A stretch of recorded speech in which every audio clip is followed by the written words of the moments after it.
영국의 로이드 존스 목사님은 설교를 처음 시작하실 때 항상 그 전주 내용을 간략하게 요약하심으로 서론을 여셨다고 합니다.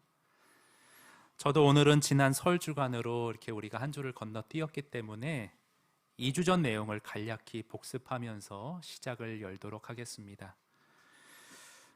지지난주, 그러니까 2주 전 설교 제목 혹시 뭐였는지 여러분 기억하십니까? 성령의 조명하심. 이 성령의 조명하심에 관해서 존 머레이라는 교수님은 이런 말을 했습니다. 잠깐 같이 보시면, 성경에 계시된 하나님의 뜻의 이해와 적용에 있어서 성령의 지도와 인도를 받으려면 우리는 성령을 의지해야 하며, 말씀을 우리의 각각의 상황에 효과적으로 적용하기 위해서는 우리에게 성령이 필요하다는 것을 끊임없이 인식하고 있어야 한다. 그러한 경우에 성령의 역할은 주님의 뜻이 무엇인지를 조명해 주는 것이며 우리에게 그 뜻을 행할 의욕과 힘을 나눠주는 것이다. 2주 전 내용 이 문장으로 다 이렇게 요약을 할 수 있을 것 같은데요. 이렇게 성령님께서는 조명하심의 역사로 우리의 말씀 이해와 적용을 도와주십니다. 아울러서 성령께서는 그분의 자율적인 뜻에 따라서 우리 각 개인에게 교회를 세우는 데 필요한 은사들을 친히 나눠주신다는 내용도 제가 그 전에 살짝 언급을 드렸었습니다. 그런데 오늘은 그렇게 성령께서 나눠주시는 은사들 가운데 특별히 방언의 은사를 좀 함께 살펴보고자 합니다.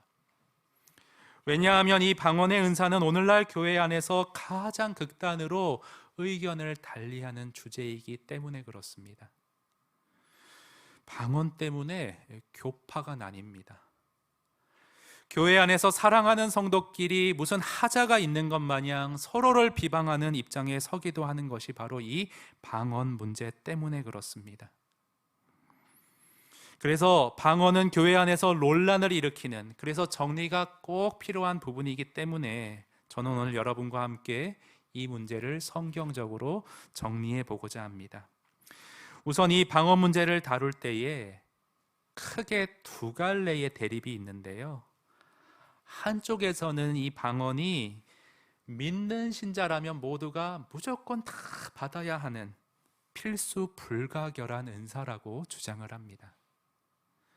그러면서 영적 성숙을 나타내는 표지, 저 사람은 영적으로 이 정도의 수준에 있구나, 그 표지가 바로 방언이라는 말을 하고, 심지어는 방언받지 못하면 그건 아직 구원받지 못한 것이다, 구원 얻지 못한 것이다, 이렇게까지 몰아붙이는 경우들도 있습니다.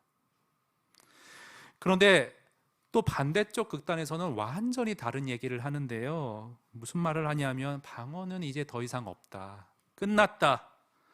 우리가 사는 이 시기는 오순절 성령 강림 때처럼 사도들이 방언을 해서 여러 사람이 자기 모국어로 그 말을 알아듣듯이 그러한 현상과 일들이 더 이상 필요 없기 때문에 방언은 이제 그친 것이다. 지금 방언을 하는 사람들, 그래서 그 사람들은 다 거짓이고 심지어는 사탄의 장난질에 놀아나는 것이라고까지 그렇게 극단으로 치닫는 사람들도 있습니다.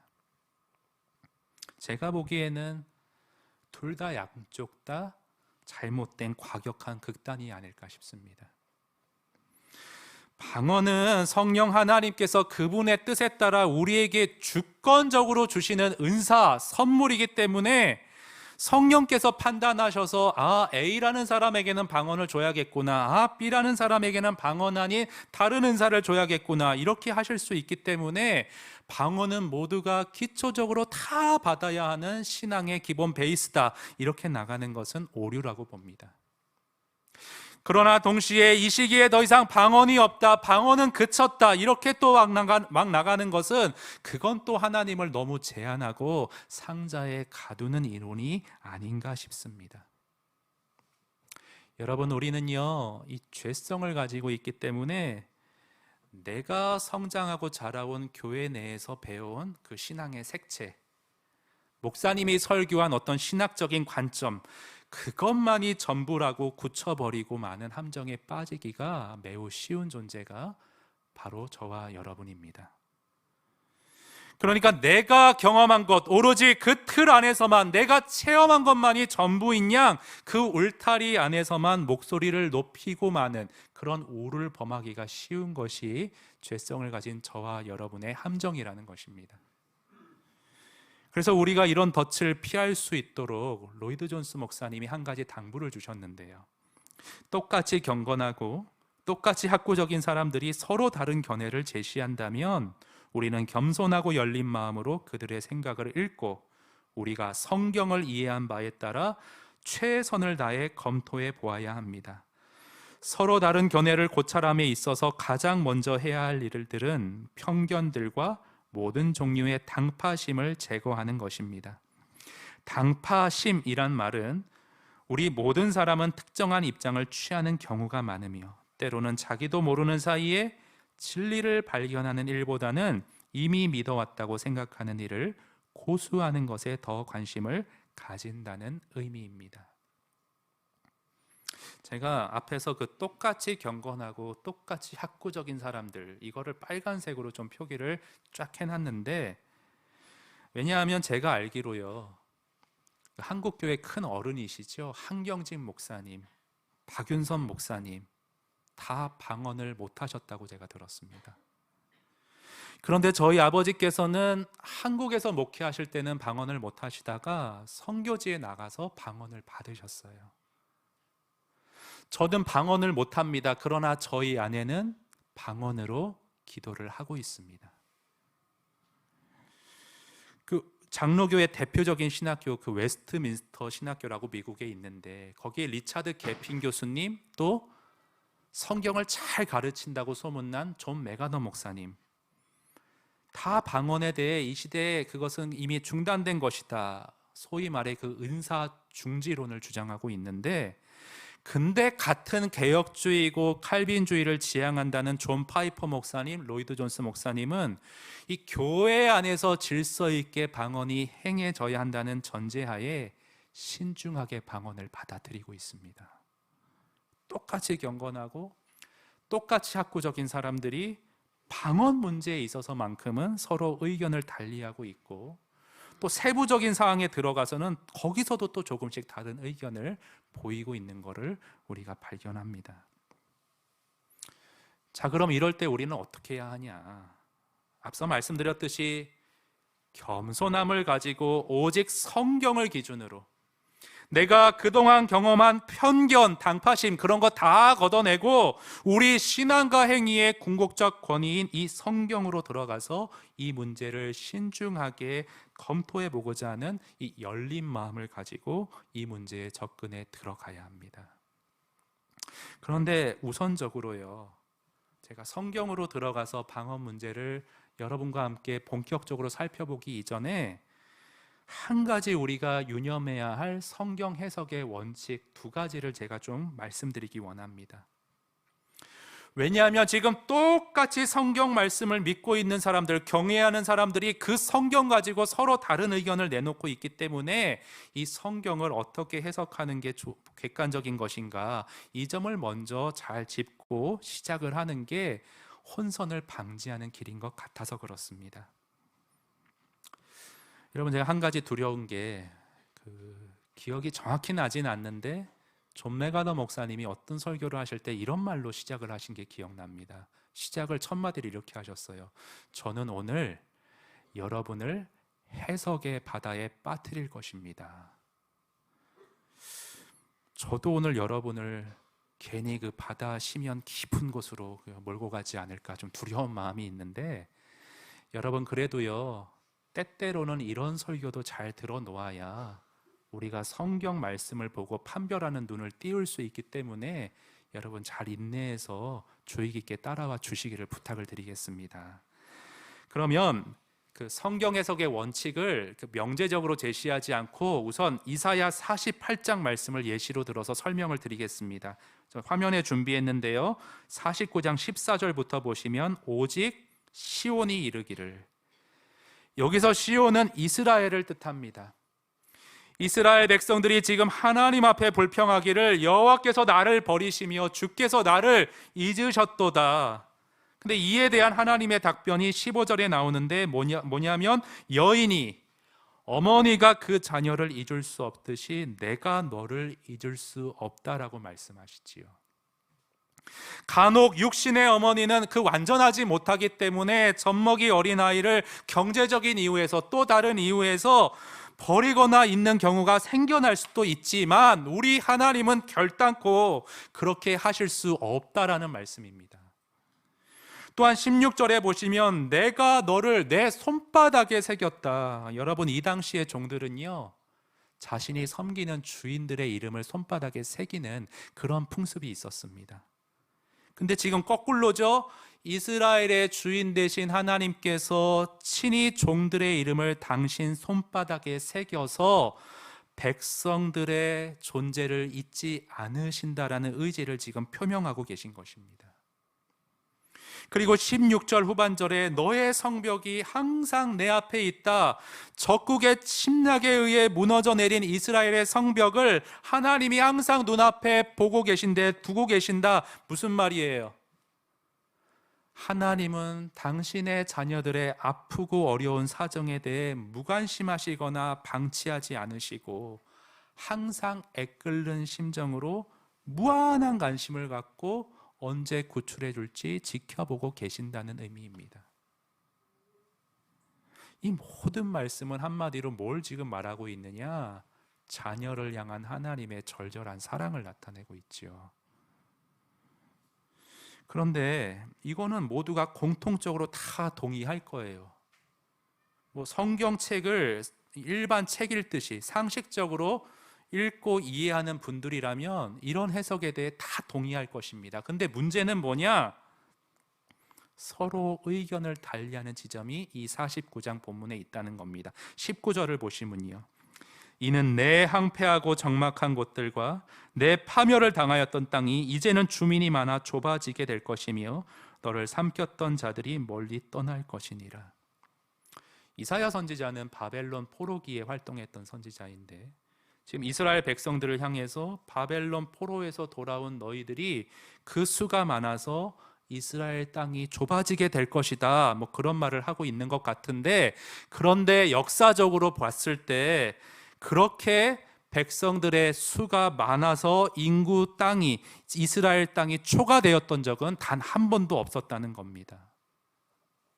그래서 이게 무슨 과장법이냐? 아닙니다, 여러분. 이거는요, 이 구절은 장차 먼 미래에 있을 일을 예언하는 구절입니다. 그래서 예수님의 재림과 동시에 천년 왕국이 실현된다고 믿는 그러한 신학자들은요, 여기 언급된 귀환하는 주민, 백성들의 수가 큰 무리이기 때문에 이 예언은 천국 왕국 때 있을, 그때 실현될 이스라엘의 대규모의 귀환을 가리킨다, 그렇게 해석합니다. 좀 어려우실 텐데 한 가지만 더 말씀드릴게요. 이와는 완전히 반대로요, 장로교의 그 언약 신약에서는 우리가 지금 살아가는 현재 이 교회 시대가 천년 왕국 시대라고 그렇게 가르칩니다. 그래서 이 구절은 그런 관점에서는 교회의 시대가 이어지면서 장차 교회가 전 세계로 퍼져나가 열방 곳곳에 십자가가 세워지는, 그렇게 이 교회가 전 세계에 편만해질 것을 가리키는 본문이라고 그런 식으로 해석을 합니다. 좀 어려우실 거예요. 그래도 이렇게 해두는 것이 나중에 혼선을 방지하는 길이기 때문에 조금만 여러분 인내해 주십시오. 중요한 건 이제부터예요. 똑같이요, 하나님을 사랑하고 똑같이 성경의 권위를 존중하는 경건한 사람들이 지금 같은 성경 가지고 서로 다른 해석을 내놓을 때 우리는 어떻게 해야 되냐? 첫 번째는 여러 해석의 가능성이 있는 부분들의, 성경의 그런 부분들에 대해서는 겸손하게 열린 자세를 가져야 한다는 것입니다. 주민들이 땅이 많아 좁아지게 될 것이다, 정확히 이게 뭘 말하는지 모르겠어요. 여러 갈래로 해석될 수 있는 이런 구절들에 대해서는 이렇게도 해석할 수 있고, 그것이 성경 전체의 교리에서 벗어나지 않는 한 저렇게도 해석될 수 있다, 이렇게 여지를 남겨놓으실 수 있어야 돼요. 내가 주장하는 입장만이, 신앙만이 옳다, 이러면 골치 아파집니다. 그리고 이어서 두 번째, 그렇게 분명하게 그런데 분명하게 이렇게 성경에 딱 부러지는 부분들이 있거든요. 딱 떨어지는 부분들은 분명하게 해야 돼요. 어떻게 해야 돼요? 다른 여지 없이 분명하게 한 가지로 해석되는 부분들에 대해서는 타협 없이 확고부동한 자세를 가져야 한다. 자, 이 두 원칙을 가지고 이사야 49장 본문 다시 생각해 볼까요? 49장이 강조하는 하나님은 사랑이시다. 하나님은 항상 우리를 기억하시고 결코 버리지 아니하신다. 타협의 여지가 없습니다. 다른 해석의 여지가 없습니다. 풍유적으로 이단적인 접근으로 이상하게 풀어내서는 안 됩니다. 예수 그리스도를 믿음으로써만 구원 얻는다. 성경에 분명히 명시된 이런 부분들은 다른 여지 없이 타협 없이 확고부동하게 그것을 고수해야 합니다. 그러나 다시 반복드리지만 성경 구절들을 이렇게 상식적으로 읽었을 때 분명하게 딱 떨어지지 않는 부분들에 대해서는 여러 해석의 가능성이 열려 있다라고 한다면 나와 해석이 다르더라도 상대방을 존중할 수 있는 겸손하고도 열린 자세를 가지셔야 합니다. 자, 오늘 본문이요, 고린도전서 13장도요 여러 의견으로 해석으로 갈리는 아주 어려운 본문입니다. 여러분 좀 보시면요, 8절부터 보실까요? 사랑은 언제까지나 떨어지지 아니하되 예언도 패하고 방언도 그치고 지식도 패하리라. 우리는 부분적으로 알고 부분적으로 예언하니, 자, 온전한 것이 올 때에는 부분적으로 하던 방언 같은 것들이 패하리라, 이렇게 말하고 있는데 문제는 뭐예요? 이 온전한 것이 뭐냐는 거예요. 온전한 것이 뭐냐? 고린도전서 13장 아무리 봐도 온전한 것은 뭐다 안 나와요. 이제 추정을 하는 거죠. 세 가지로 의견이 나눠요. 세 가지로 무려. 첫 번째는 이 온전한 것을 뭐라 해석하느냐? 성경 66권의 완성으로 해석을 합니다. 지금 이 고린도전서를 기록할 때만 해도 신약 성경이 아직 완성된 때가 아니었거든요. 그러니까 하나님께서 아직 성경이 완성되지 않았을 때에는 이 방언도 주시고 예언도 주시고 은사를 많이 부어주셔서 하나님의 능력을 이렇게 눈에 보이게 가시적으로 드러내서 사도들이 하는 일이나 가르침에 권위를 실어 주셨다는 거예요. 그런데 이제 온전한 것이 왔기 때문에, 성경이 완성됐기 때문에 그런 가시적으로 눈에 보이는 기적들, 방언들 이제 그쳤다, 그렇게 해석을 하는 것이죠. 그리고 두 번째 견해로는 이 온전한 것을 또 성숙한 신앙으로 해석하는 경우도 있습니다.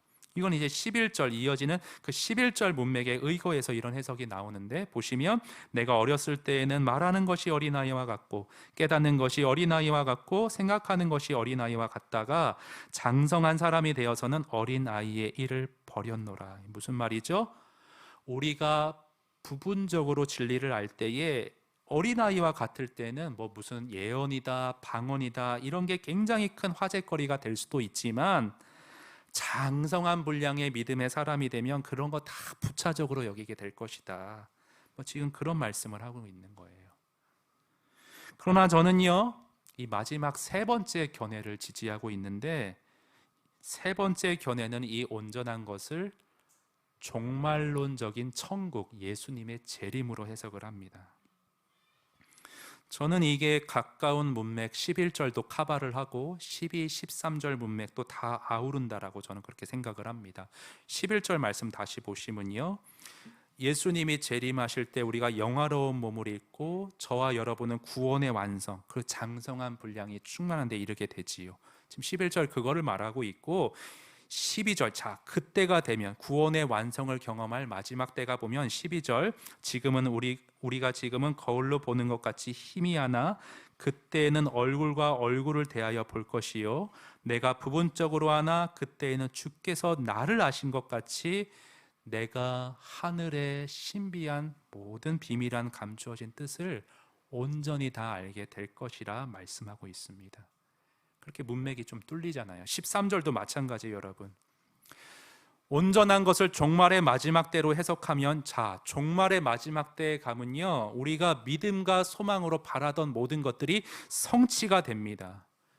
그래서 그때가 되면 이제 남은 것은요, 믿음, 소망이 더 이상 필요하기보다는 이제 그때가 되면 뭐가 남느냐? 천국에서 영원토록 지속될 것은 뭐냐? 사랑만이 남는다는 거죠. 저는 이런 식으로 해석을 하지만 그럼에도 불구하고 앞에서 소개드린 두 가지 견해가 나름 논리가 있고 일리가 있기 때문에 성경에서 딱 부러지게 이 온전한 것이 뭐다라고 얘기하고 있지 않기 때문에 그 여러 해석들을 다 존중하고 다 고찰해 볼 필요가 있다라고 저는 생각을 합니다. 자, 여러분, 이런 기본적인 전제 가운데 이제 적용 파트로서 이 성경적인 방언에 대한 정리를 좀 여러분과 세 부분으로 나누어서 해보도록 하겠습니다. 먼저는요, 분별이 필요한데요. 성경에서 방언을 그 두 가지 종류로 나눠서 보는 분들이 있어요. 언어적 체계를 가진 방언, 영으로 기도하는 방언. 존 파이퍼 목사님은 이 두 가지를 나누고 로이드 존스 목사님이 이걸 같은 걸로 봐요. 죄송합니다. 환장하겠어요. 진짜 딱 부러지면 좋을 텐데 제가 좋아하는 분들이 서로 다른 의견을 내고 있어요. 자, 이 먼저 언어적 체계를 가진 방언은 뭘 말하느냐? 여러분 사도행전 2장 5절 이하를 좀 교독으로 보실 텐데요. 제가 먼저 읽습니다. 그때 경건한 유대인들이 천하 각국으로부터 와서 예루살렘에 머물러 있더니 이 소리가 남에 큰 무리가 모여 다 놀라 신기하게 여겨 이르되 보라 이 말하는 사람들이 다 갈릴리 사람이 아니냐. 자, 쭉 건너뛰어서 11절 한번 같이 읽을까요? 우리가 다 하나님의 큰 일을 무슨 상황인지 여러분 아시겠어요? 오순절 성령 강림 때 하늘에서부터 성령이 제자들에게 방언을 부어주셨는데 제자들이 이렇게 방언으로 말했는데 그곳에 예루살렘에 모인 사람들, 오늘날로 말하면 일본 사람, 베트남 사람, 몽골 사람, 미국 사람 다 각지에서 모였는데 그 방언을 듣고 각자가 자기 모국어로 설교의 내용을 이해했다는 거예요. 그래서 이때한 방언은 어떤 학자들은 주장하기를 설교같이 어떤 내용을 논리적으로 쭉 얘기하는 일정한 언어 체계를 가진 문법 체계를 가진 방언도 일종의 언어이다라고 주장을 합니다. 그리고 여기에 좀 깊이 빠진 분들은 어떤 주장을 또 하냐 하면 우리가 일반적으로 듣는 같은 음절을 이렇게 반복해서 내는 그런 방언들은 그거는 방언이 아니라고 극단적으로 막 나가세요. 뭐 그런 거 있잖아요. 알랄랄랄랄라 뭐 이런 방언들 있잖아요. 이런 걸 인정을 안 하시는 거예요. 그런데 또 다른 분들은 사도행전 2장의 이런 방언과 구별되게 고린도전서 14장에 나오는 영으로 하는 종류가 다른 방언이 있다라고 주장을 합니다. 14장 2절 보시면 방언을 말하는 자는 사람에게 하지 아니하고 하나님께 하나니 이는 알아듣는 자가 없고 영으로 비밀을 말함이라. 그러니까 이 땅에 존재하는 언어 체계가 아닌 하늘의 언어로 방언을 한다는 거예요. 아무도 알아들을 수 없죠. 일반적인 언어 체계가 아니죠. 그냥 와 그렇게 하는 것 같은데 우리의 언어 체계의 인식과 이해를 초월하여서 우리의 영이 하나님과 교통하는 신비한 영의 언어 방언이라고 주장을 합니다. 일리가 있는 게 또 뭐냐면 14절 같은데 보시면 내가 만일 방언으로 기도하면 나의 영이 기도하거니와 나의 마음은 열매를 맺지 못한다. 무슨 말이냐? 여기서 마음은요 생각 또는 이성을 뜻하는데 나도 이성적으로 알 수 없는 언어 체계의 그 영의 기도가 바로 방언이라는 거예요. 저는 솔직히 잘 모르겠어요. 제가 일단 방언을 못하니까 진짜 모르겠어요. 이 두 가지 종류의 방언이 같은 건지 아니면 서로 다른 건지. 근데 조심스럽게 결론을 내리면 성경이 딱 부러지게 이 두 가지 종류가 서로 다르다 이렇게 명시하지 않는 이상은 이 두 가지가 서로 같은 게 아닌가 그렇게 조심스럽게 저의 견해를 말씀드립니다. 저희 어머니의 말씀에 따르면 아버님의 방언을 이렇게 옆에서 들어보면 계속 같은 소리를 반복하는 방언이 아니라 알아들을 수 없는데 이렇게 다른 말로 이렇게 쭉쭉 이렇게 이어가셨다고 해요. 하지만 그렇다고 해서 저는 똑같은 음절을 계속 반복하는 방언을 부정하지 않습니다. 왜냐하면 때로는 기도가 그 외마디에 같은 말을 여러분 계속 반복적으로 할 때 있지 않습니까? 중언부언 아니고요. 뭐 이런 거예요. 좀 예를 들자면 제가 지난주 그 설날 주일 오후부터 사실 월요일 저녁까지 이 요로결석 통증이 또 와가지고 떼굴떼굴 방 안에서 굴렀어요. 근데 진통제를 먹어도 처음에는 그게 안 나가지고 누워 있어도 아파가지고 계속 굴러다니면서 기도를 했는데, 그때 기도는 뭐 이렇게 차분하게 이렇게 뭐 이렇게 말씀을, 마음의 생각을 아랠 수 없고요. 주님, 저 좀 도와주세요. 이 통증 좀 없애 주세요. 계속 그 말만 반복적으로 간절하게 기도했습니다. 그것도 기도죠, 여러분. 그렇죠? 우리가 뭐 그 당시 고린도 교회 안에서 방언했던 소리를 녹음기로 녹음해서 어떤 음률이었는지, 강세였는지, 어떤 소리를 우리가 확인할 길이 없잖아요.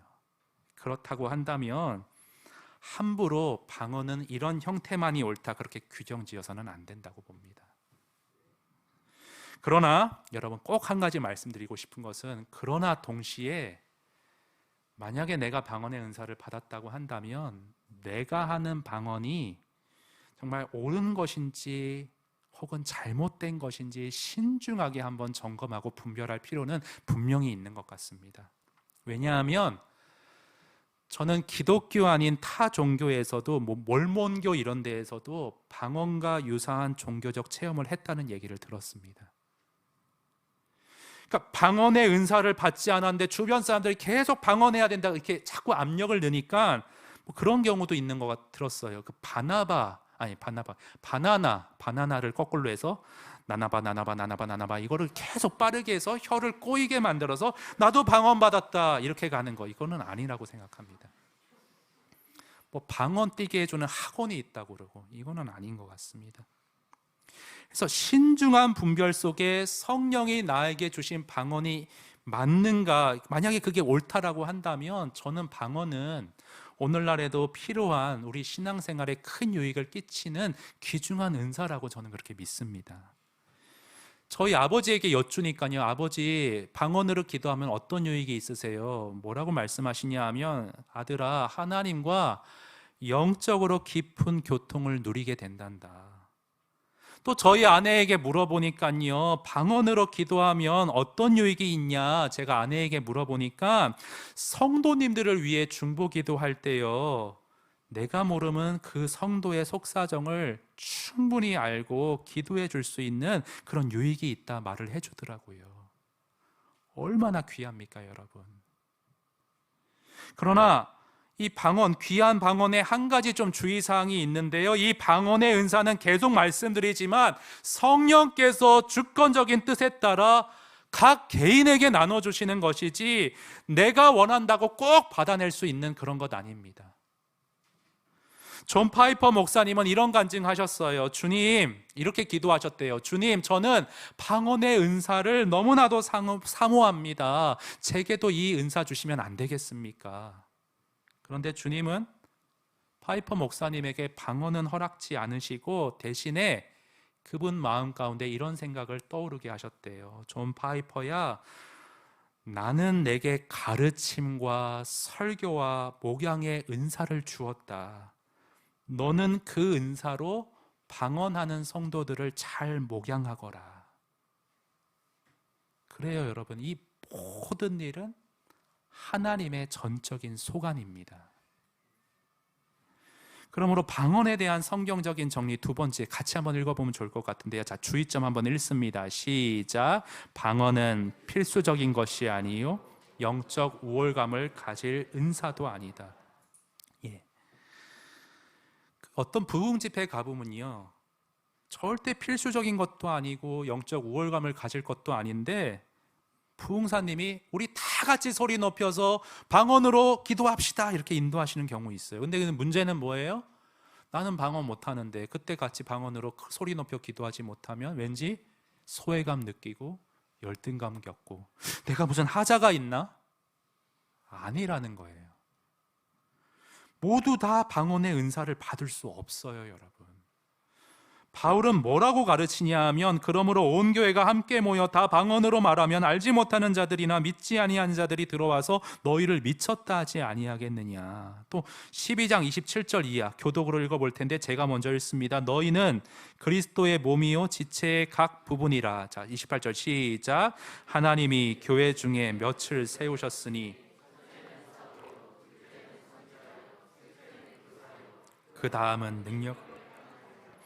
그 다음은 병 고치는 은사와 서로 돕는 것과 다스리는 것과 각종 방언을 말하는 것이라. 자, 다 사도이겠느냐, 다 선지자이겠느냐, 다 교사이겠느냐, 다 능력을 행하는 자이겠느냐, 다 병 고치는, 시작, 다 병 고치는 은사를 가진 자이겠느냐.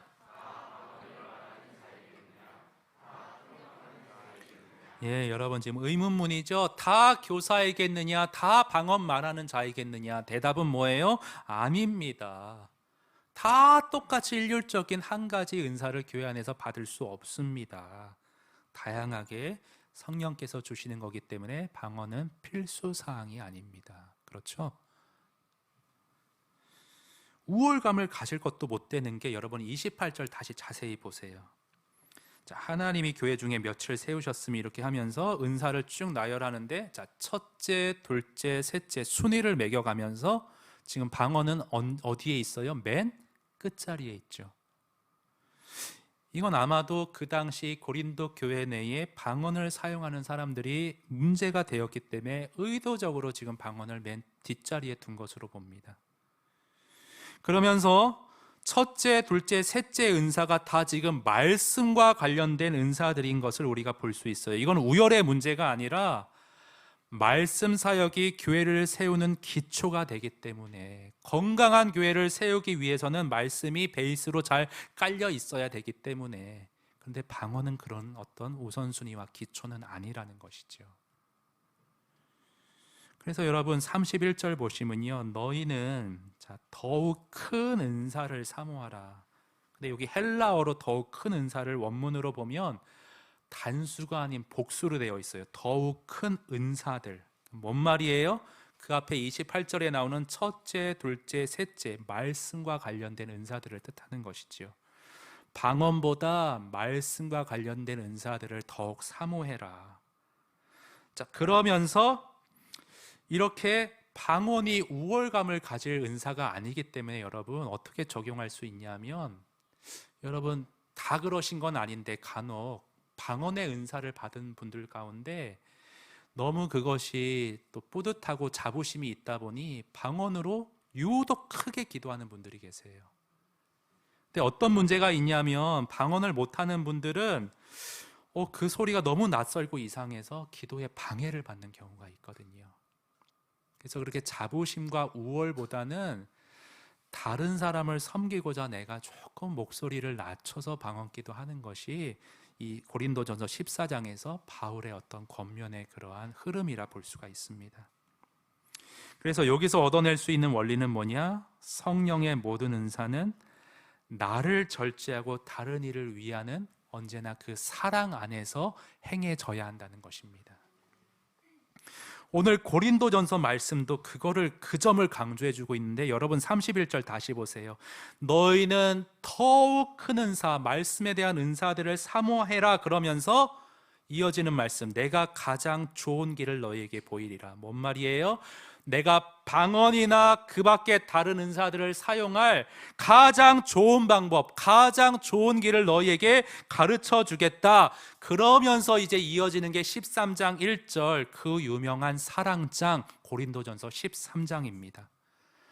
사랑이 은사를 사용하는 가장 좋은 길이라는 것이죠. 13장 한번 읽어볼 텐데 교독으로 읽습니다. 제가 먼저 읽습니다. 내가 사람의 방언과 천사의 말을 할지라도, 자, 사랑 없으면 소리나는 구리와 울리는 꽹가리가 되고, 2절 시작.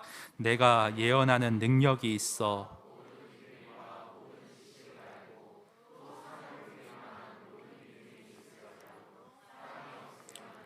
아무것도 아니요 내가 내게 있는 모든 것으로 구제하고 또 내 몸을 불사르게 내어줄지라도 사랑이 없으면 내게 아무 유익이 없느니라. 사랑은 오래 참고 사랑은 온유하며 시기하지 아니하며 사랑은 자랑하지 아니하며 교만하지 무례히 행하지 아니하며 자기의 유익을 구하지 아니하며 성내지 아니하며 악한 것을 생각하지 아니하며 불의를 기뻐하지 아니하며 진리와 함께 다 같이 모든 것을 참으며 모든 것을 믿으며 모든 것을 바라며 모든 것을 아멘. 성령의 은사들은 항상 이 사랑 가운데 행해져야만 합니다. 그래서 방언에 대한 성경적인 정리 마지막 세 번째 지향점은 뭐예요? 성령의 모든 은사들은 항상 사랑 안에서 행해져야 한다. 이걸 꼭 기억하세요, 여러분. 근데 여러분이 잘 아시는 그 갈라디아서의 성령의 열매 중에 처음 시작하는 게 여러분 첫 열매 뭐지요? 사랑으로 시작하죠. 그래서 한번 갈라디아서 말씀 보시면요, 오직 성령의 열매는 사랑과 희락과 화평과 오래 참음과 자비와 양선과 충성과 온유와 절제니 이 같은 것을 금지할 법이 없느니라. 그 성령의 열매는 할 때 그 열매는 또 단수로 돼 있어요. 참 심오한 의미가 있는데 열매들이잖아요. 원래는 9가지니까 단수로 돼 있는 의미는 뭐예요? 한 가지만 있어서는 안 된다는 거예요. 9가지가 다 있어야 된다는 거예요. 나는 좀 성질이, 오늘 좀 자꾸 왜 이런 말이, 성질이 더러워, 온유하지 못해, 말이 안 되는 거예요. 사랑은 있는데 온유하지 못해, 핑계인 거예요. 성령께서 이 9가지 열매를 다 맺으라고 명하시는 거예요. 그래서 저는 결론적으로요, 오늘 좀 결론을 띄워주시면 좋겠는데, 이 사랑으로 시작되는 성령의 열매와 성령의 은사가 서로 아름답게 잘 버무러지고 조화를 이루는 게 지금 현 시점에 한국 교회에 꼭 필요한 과제라고 저는 생각을 합니다. 여러분, 한국 교회 과거에요, 성령의 은사가 출중하신 분들 많았어요.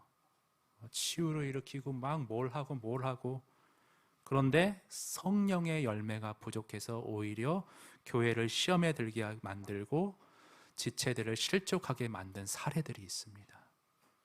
고린도 교회도 마찬가지예요. 고린도 교회 그 어떤 교회보다 은사가 많고 뜨거운 교회였어요. 그런데 사랑이 부족했고 성령의 열매가 빈약했어요.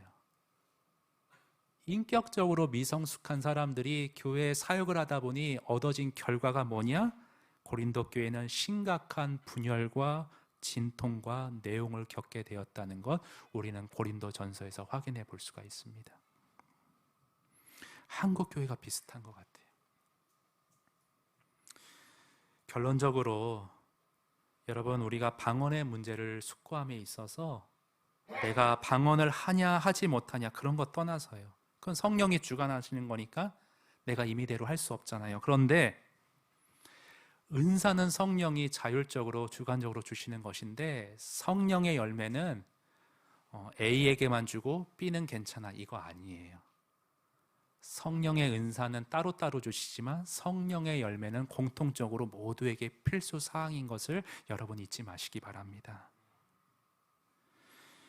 그런데 우리 한국 교회는 필수적이지 않은 방언에 대해서는 그토록 지대한 관심을 보이는데, 정작 모두에게 필수적으로 있어야 할 성령의 열매에 관해서는 너무 등한시하고 있다는 거예요. 여러분, 이 시간 나를 한번 점검해 보세요. 정말 한국교회의 일원인 나는 오늘 성령의 열매가 필수적이라는 사실 앞에 얼마나 경각심을 갖고 기도하고 분투하며 노력해 왔는가. 제가 최근에 어느 여집사님을 한 분을 신방을 했는데요, 이분은 본래 예수를 믿지 않는 분이셨어요. 그런데 예수 믿는 남편, 또 예수 믿는 집안에 시집을 오셔서 1년 뒤에 교회에 나가기 시작하셨습니다. 근데 신기한 것은 이 시댁 식구들이 한 번도 단 한 번이라도 너 며느리 너 교회 나가야지, 예수 믿어야지 이런 말 하지 않으셨대요. 그럼에도 이 집사님이 1년 뒤에 교회에 나가 그 분당 우리 교회에서 제자 훈련까지 다 받으셨다고 하는데요, 교회에 첫 발을 들여놓게 된 계기가 뭐냐? 시댁 식구들이 모이면 보통은 왜 사람들이 을에 남은 얘기하고 뒷얘기하고 험담하기 마련이지 않습니까? 그런데 시댁 식구들은 모이면 그런 모습이 일체 없었다는 거예요. 서로 은혜 받은 얘기, 서로 격려하는 얘기, 이런 말들을 서로 주고받는 모습이 너무 기감이 되어서 교회에 첫 발을 들이셨다고 합니다. 방언하는 모습 보고 교회 오지 않았다는 거죠. 말씀을 많이 알고 유창하게 가르쳐서 교회에 이끌림 바 된 거 아니라는 거죠. 성령의 열매가 가득한 삶의 실체의 그 모습을 통해서 복음이 그 집사님의 내면 안에 스며들게 되었던 것이죠. 사랑하는 여러분, 결론을 맺습니다. 방언을 비롯한 성령의 은사, 여러분 사모하세요. 그런데 그와 동시에 사랑을 비롯한 성령의 열매를 동일하게 열렬히 사모하며 살아가시기를 바랍니다. 우리가 그러할 때, 그 균형을 이룰 수 있을 때 우리 교회는 사랑으로 모두가 하나 되어, 그러면서도 성령의 은사로 이 주의 몸의 기능을 활달하게 지속시키는 성령의 사랑과 능력이 균형 있게 충만한 성숙한 교회가 될 줄로 믿습니다. 우리 함께 그런 교회에 손잡고 함께 세워가고자 하는 그런 소원 가지시고 찬양 하나 할 텐데, 주 안에 우린 하나, 모습은 달라도 우리 이 균형과 함께하는 마음의 소원을 가지고 이 찬송 하나님 앞에 한번 올려드리겠습니다.